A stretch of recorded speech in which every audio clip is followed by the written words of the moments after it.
Oke, halo teman-teman semua. Terima kasih telah mengklik video ini. Nah, pada video kali ini kita akan membahas seputar CV. Nah, CV sendiri merupakan salah satu persyaratan ketika teman-teman ingin melamar kerja, melamar internship, atau melamar beasiswa, dan juga berbagai program-program lain. Nah, seringkali CV ini menjadi salah satu dokumen yang diminta oleh pihak recruiter seperti itu. Nah, pada video kali ini saya akan khusus membahas soal CV Master. Karena menurut saya teman-teman perlu punya CV Master dulu nih sebelum kita melamar pekerjaan atau melamar program-program yang ingin kita apply gitu. Oke, tanpa berlama-lama lagi, mari kita sama-sama lihat kira-kira bagaimana caranya kita untuk membuat CV Master. Stay tune sampai video ini habis ya.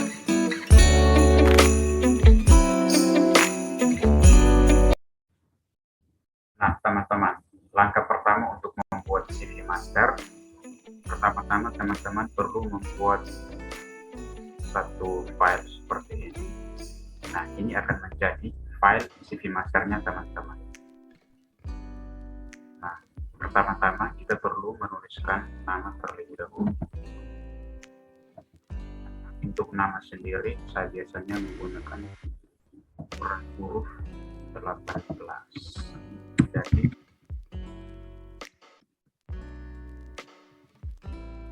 nah, nama lengkap. Setelah nama lengkap, hal berikut yang perlu teman-teman cantumkan itu adalah informasi pribadinya teman-teman. Nah, di sini saya biasanya menggunakan ukuran huruf 19. Nah, jenis hurufnya pakai kalimat. Nah, untuk informasi pribadi atau informasi personal di sini, hal pertama teman-teman perlu cantumkan adalah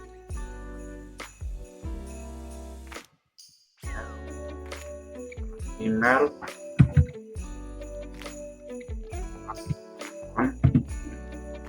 setelah kontak telepon, saya biasanya mencantumkan akun LinkedIn saya. Tetapi jika teman-teman yang belum punya akun LinkedIn, tidak apa-apa, bisa di skip. Setelah itu,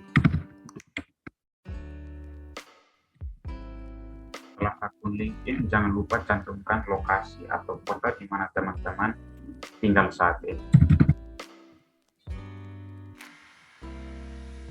Saya kasih syarat.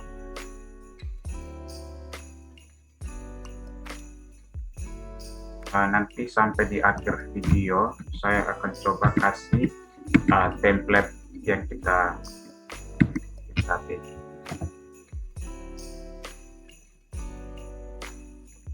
Jadi boleh dilihat linknya saya taruh di deskripsi.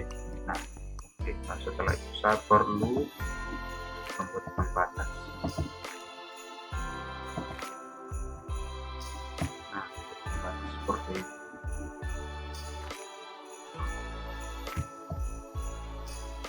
Oke, ini dinaikin sedikit.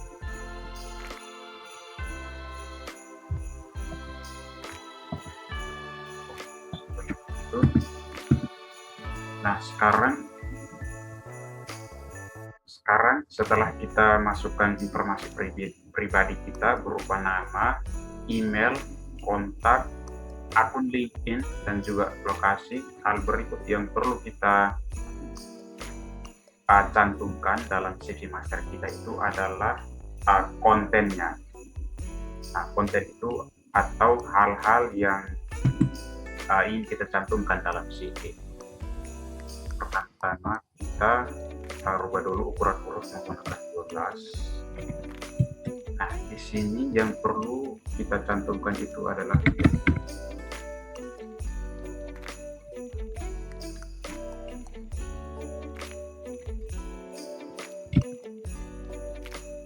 punya pengalaman organisasi.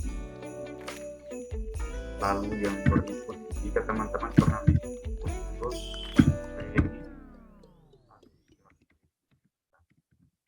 saja di bagian ini. Setelah itu skill atau kemampuan. Oke.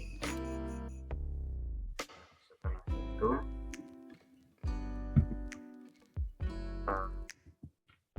untuk mempermudah kita lakukan hal yang sama.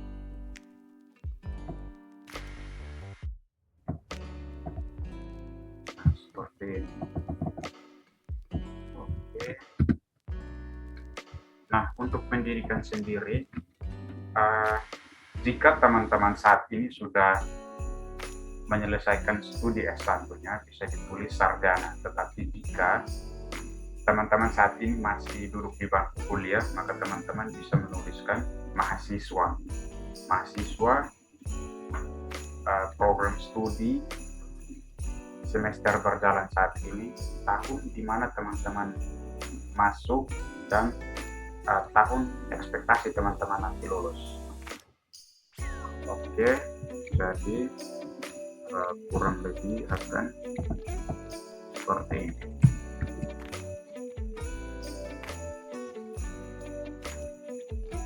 Nah, ini dia.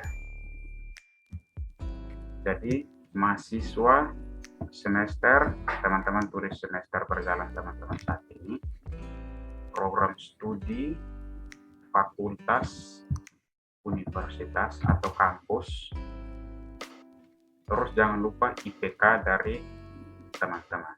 Nah, di sini cantumkan juga bulan di mana teman-teman masuk kuliah, mendaftar masuk kuliah, contohnya Agustus, ditulis Agustus, tahun masuknya tahun berapa, contohnya tahun 2017, maka ditulis Agustus, 2017 sampai dengan akan lulus pada, nah itu silahkan teman-teman ekspektasi 4 tahun dari tahun di mana teman-teman masuk kampus. Nah, hal berikut yang ingin kita isi itu adalah pengalaman. Nah, pengalaman di sini merupakan jika teman-teman punya pengalaman, contohnya project bersama dosen, bisa dicantumkan pada bagian ini.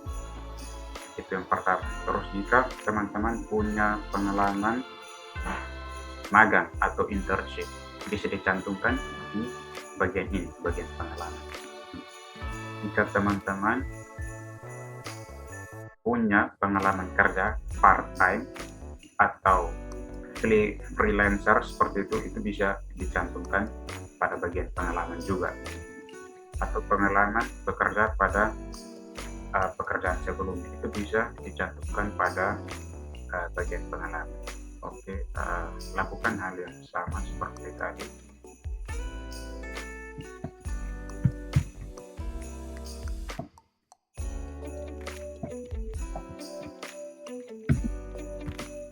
Nah, perlu kita ingat untuk pengalaman sendiri, pertama-tama kita menulis posisi teman-teman pada pekerjaan sebelumnya atau pada saat teman-teman magang.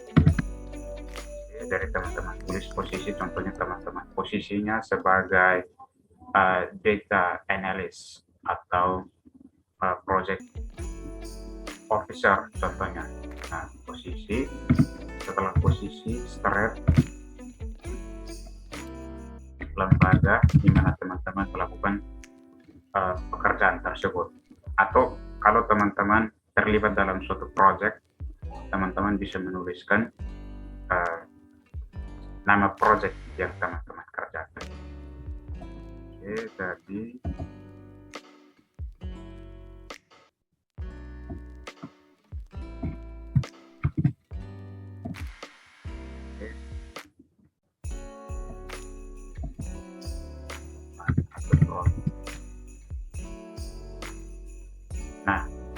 setelah posisi dan juga tempat atau lembaga atau project yang kita kerjakan, jangan lupa kita cantumkan juga jangka waktunya. Contohnya, kita melakukan pekerjaan tersebut pada, tentukan nama bulan dan juga tahun. Saya kasih cara seperti ini.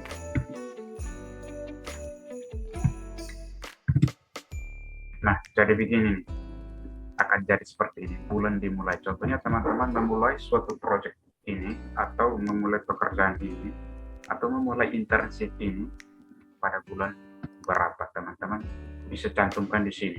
Bulan Maret, jika teman-teman mulainya bulan Maret ditulis. Lalu bulan akhir, teman-teman, contohnya saya melakukan internship di suatu lembaga pada bulan Maret sampai dengan bulan Juni, maka di sini saya tulis bulan Maret, di sini saya tulis bulan Juni.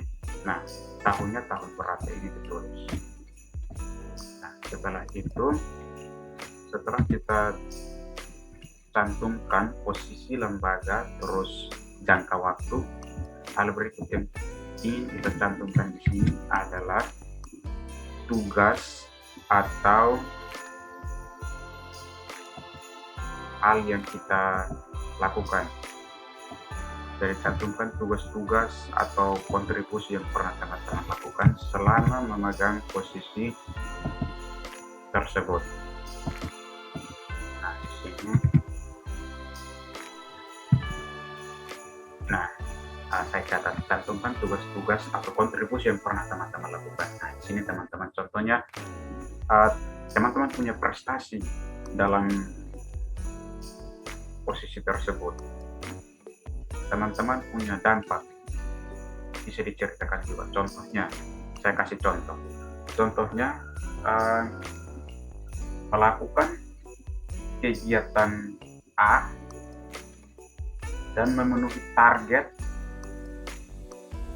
berapa banyak orang, atau target berapa banyak dana yang dikumpulkan, contohnya seperti itu. Jika itu terdapat angka, cantumkan juga angka seperti itu. Jadi itu menunjukkan prestasi dari teman-teman, impact atau dampak positif yang teman-teman sebarkan ketika teman-teman memegang posisi tersebut. Bisa dalam bentuk beberapa poin-poin, tergantung dari banyaknya tugas atau banyaknya kontribusi yang teman-teman lakukan ketika menjabat di posisi ini. Jadi ini sekedar sedikit saran, jika teman-teman saat ini melakukan magang atau terlibat dalam proyek-proyek, cobalah untuk aktif atau cobalah untuk memberikan kontribusinya teman-teman, sehingga teman-teman punya dampak dalam suatu proyek atau suatu pekerjaan tersebut. Nah, ini silahkan teman-teman cantumkan. Contohnya memimpin 5 orang untuk dapat mengeksekusi proyek A, atau memimpin sekian orang untuk dapat mencapai target B, dan sebagainya. Ini teman-teman silahkan menggunakan bahasa-bahasa yang menarik dan juga singkat, padat, dan jelas. Oke. Nah, jika teman-teman punya pengalaman lebih dari satu, bisa dicantumkan lagi. Contohnya,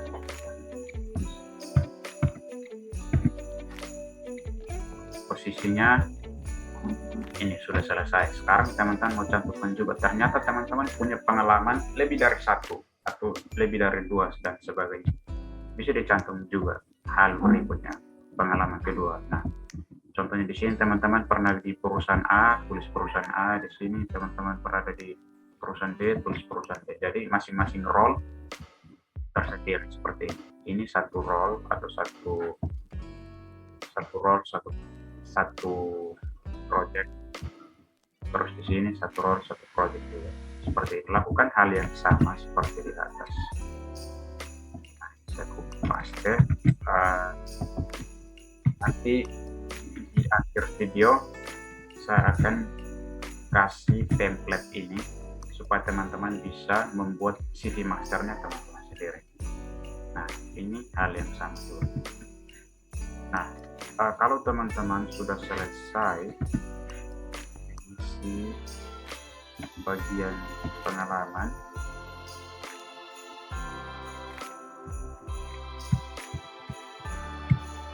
hal berikut yang diisi adalah organisasi.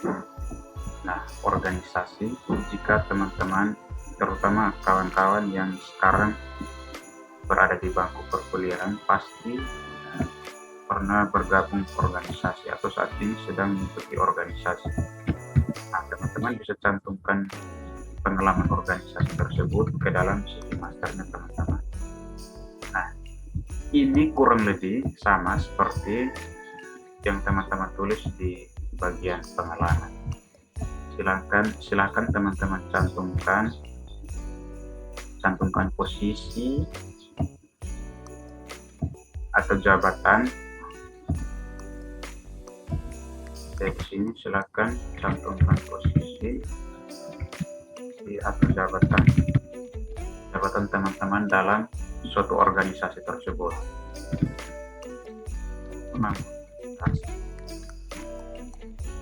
Organisasinya apa? Silakan teman-teman cantumkan. Lalu jangan lupa juga dicantumkan jangka waktu. Nah, teman-teman menjabat di posisi ini berapa lama? Teman-teman menjabat di posisi ini. Nah, setelah dicantumkan, ini pengalaman organisasi pertama. Posisi jabatan nama organisasi. Jika teman-teman gabung lebih dari satu organisasi, nanti akan dibuat hal yang sama juga di atas. Nah, sekarang kita cantumkan poin-poinnya. Selama teman atau kawan-kawan menjabat di posisi ini, kira-kira apa yang teman-teman lakukan, tugas-tugasnya teman-teman, atau prestasi yang pernah teman-teman raih. Nah, salah satu prestasi, contohnya prestasi itu tidak selalu hal-hal yang kayak harus juara dan lain-lain. Contohnya jika teman-teman berhasil mencapai suatu target yang sangat jauh dari standar, itu merupakan satu prestasi juga. Seperti itu, misalnya teman-teman mampu membuat 2 proyek sekaligus dalam 1 minggu. Nah, itu juga merupakan salah satu prestasi atau hal yang perlu teman-teman tonjolkan dalam CV-nya teman-teman. Gitu. Nah, di sini ini pertama. Nah, pengalaman kedua, jika teman-teman punya lebih dari satu kegiatan organisasi, bisa dicantumkan lagi. Nah, setelah selesai, cantumkan lagi pengalaman berikutnya. Nah, di sini saya mau beritahu kepada teman-teman. Nah, di sini contohnya teman-teman punya 2 pengalaman seperti ini, pengalaman organisasi 1 atau pengalaman pekerjaan 1, seperti di atas. Ini pengalaman organisasi 2. Nah, jika di antara kedua pengalaman ini teman-teman cara tulisnya itu di-arrange berdasarkan pengalaman paling terbaru. Jika teman-teman punya pengalaman paling terbaru, itu ditulis paling atas atau paling dahulu, paling update lah, seperti itu. Setelah itu baru pengalaman-pengalaman yang sebelumnya. Oke, saya harap bisa mengikuti ya. Oke, harap teman-teman bisa sama-sama mengikuti ya.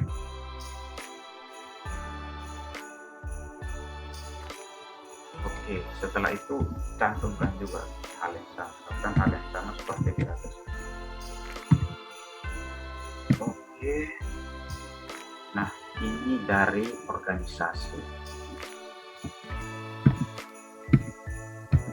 Nah, setelah organisasi, sekarang kita masuk ke kursus atau training. Nah, jika teman-teman pernah mengikuti kursus atau training, contohnya mengikuti TOEFL atau training soal public speaking, atau teman-teman mengambil sertifikasi tentang software tertentu atau sertifikasi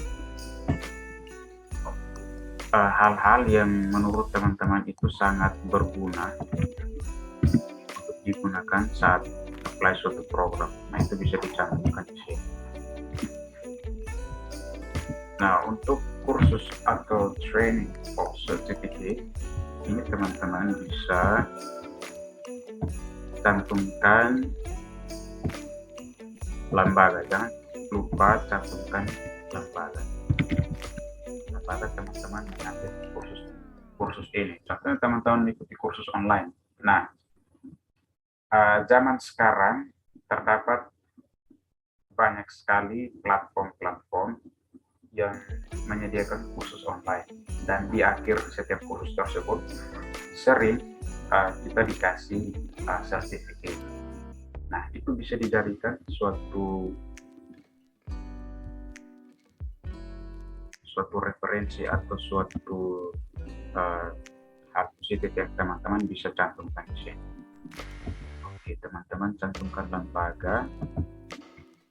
Nah, setelah itu lakukan hal yang sama di atas.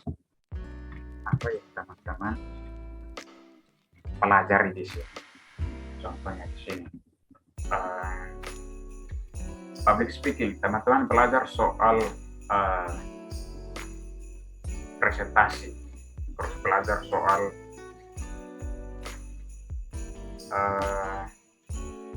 elevator pitch. Contohnya, nah itu dicantumkan di sini. Silakan teman-teman cantumkan apa saja yang dipelajari. Biasanya di sertifikasi atau kursus-kursus tertentu mereka juga cantumkan apa saja yang kita pelajari di sertifikat yang kita punya, seperti itu.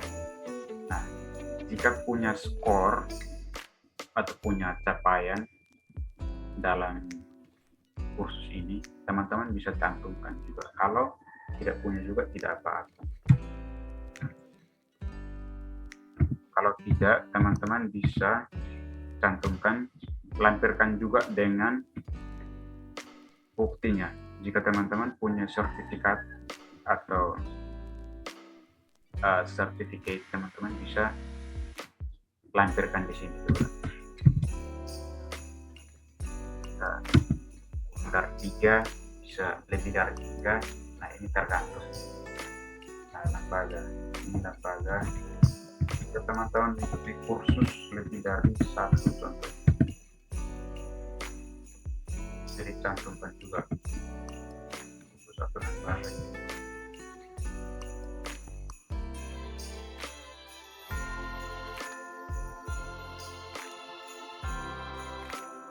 Oke.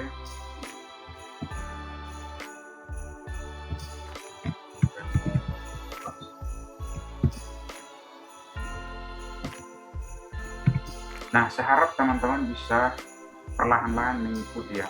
Jika teman-teman punya pertanyaan, bisa di-drop lewat kolom komentar.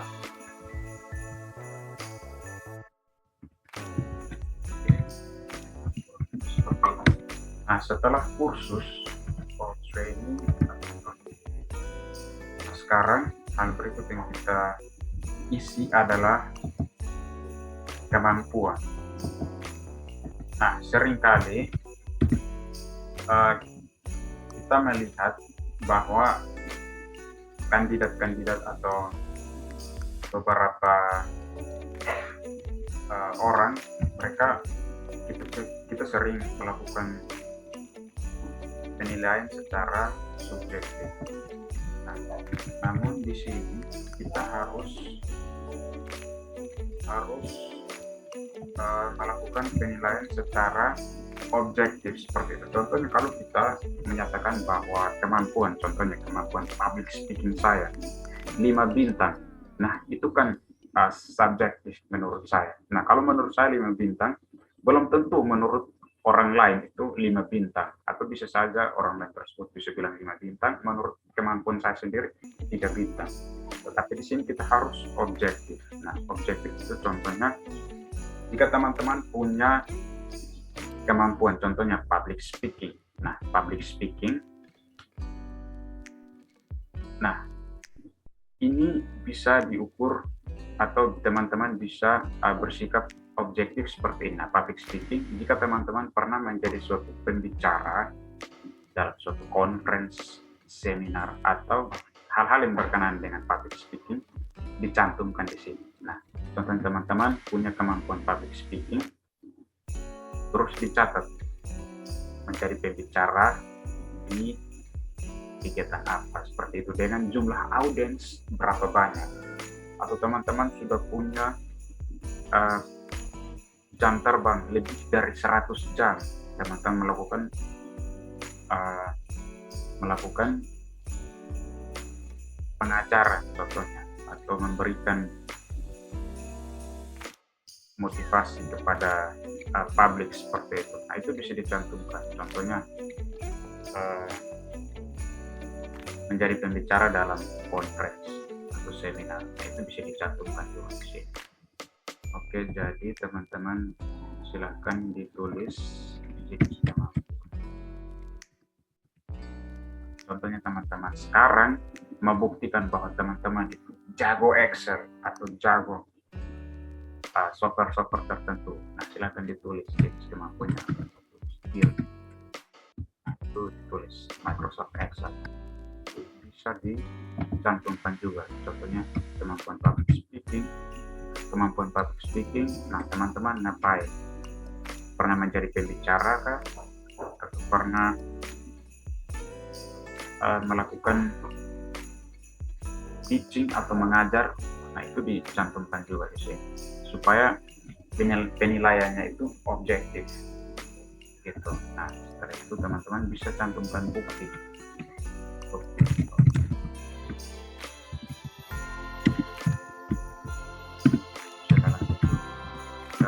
Atau sedikit penjelasan seperti tadi, jadi pembicara dalam seminar.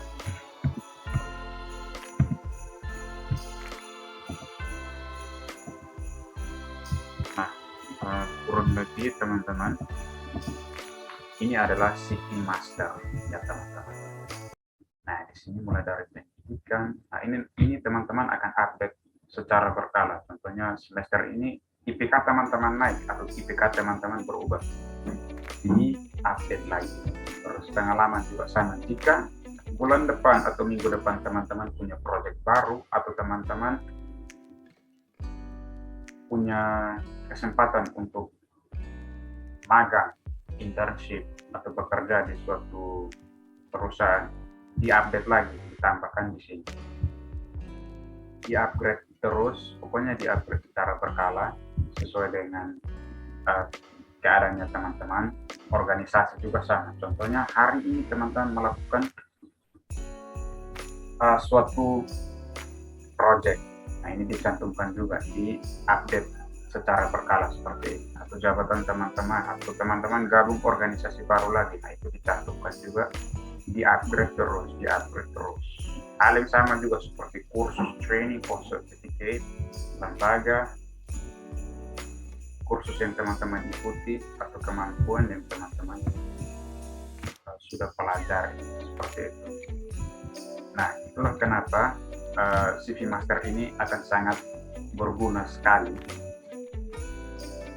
karena semua track record dari teman-teman itu semuanya akan dicantumkan di CV Master ini. Jadi CV Master ini bukan CV yang nantinya teman-teman gunakan untuk apply ke suatu pekerjaan, internship, beasiswa, atau kesempatan-kesempatan lainnya, melainkan CV Master ini akan menjadi rujukan ketika teman-teman membuat CV. Karena seringkali ketika kita ingin melakukan apply, contohnya kita mau menyiapkan CV kita, nah sering kita banyak memikir kayak pengalaman saya apa ya gitu. Jadi alangkah lebih baiknya ditulis, di-arrange seperti ini, dibuat CV Master seperti ini, sehingga suatu saat teman-teman menemukan kesempatan, teman-teman bisa rujuk ke CV Master. Tinggal copy paste, diambil hal-hal yang menurut teman-teman relevan dengan